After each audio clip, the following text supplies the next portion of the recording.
Meet in the Middle is a walking exercise that asks students to find the exact geographic midpoints from their originating locations. With our first input including our addresses and ages, we quickly found that the walk was going to be ambitious. Our first geographic midpoint was just outside of Durham, leaving me to walk just shy of 6 miles in one direction. We started brainstorming other options and decided to recalculate our midpoint, instead beginning at our entrances to campus. As I still live on campus, I started at my home location. Kimberly began her walk from where she usually parks her car to take the bus into campus. We thought this was a great way to symbolize the unique paths that have led us to meet in Chapel Hill.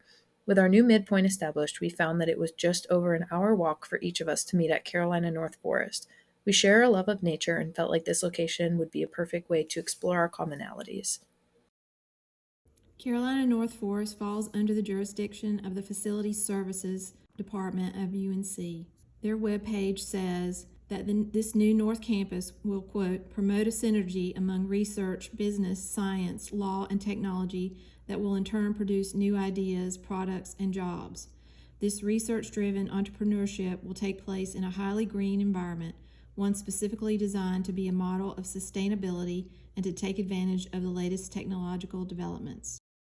Once we decided on our midpoint, we set a meeting time and began to walk.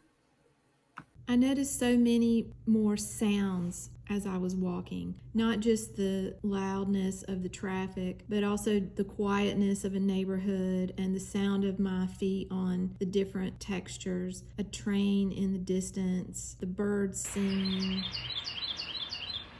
This was my first time participating in a non traditional art medium, and being able to try this made me understand the concept of art as a trigger for experiences.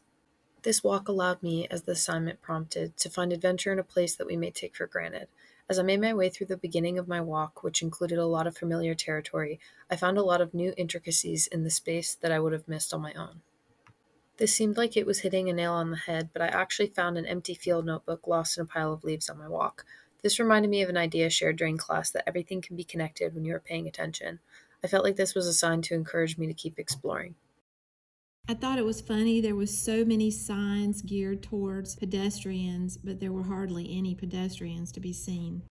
In their YouTube video, Douglas Paulson talks about how being a pedestrian, especially in New York City, is suspicious. I felt that as I walked through neighborhoods and encountered a few walkers and runners, and I saw people in their cars turning to look at me.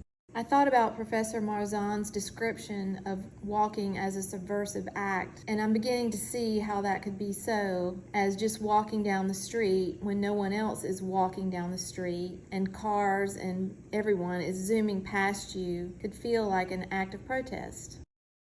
I loved watching as the pavement slowly turned to gravel and dirt on my walk, and as the city slowly became forest. Nature is such a calming force amidst the chaos of urban life, so I was thrilled to finally make it off the shoulders of the roads and onto the trails of Carolina North Forest.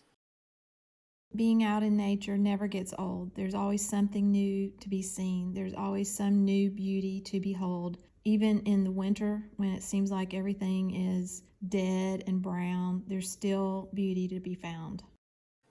I noticed as the walk went on, I felt a transition from a forced and manual mindfulness to a more natural curiosity for my environment. By the end, I was shocked at how many little things I'm completely oblivious to normally. Especially ending our walk in the forest, I realized how many systems function around me on a daily basis. I felt like a very small piece of a much larger ecosystem and found that to be peaceful. In a world of schedules and deadlines and due dates, this was a really refreshing reminder of awareness. It was grounding to explore the natural world and the constant potential for human connection that hides in plain sight.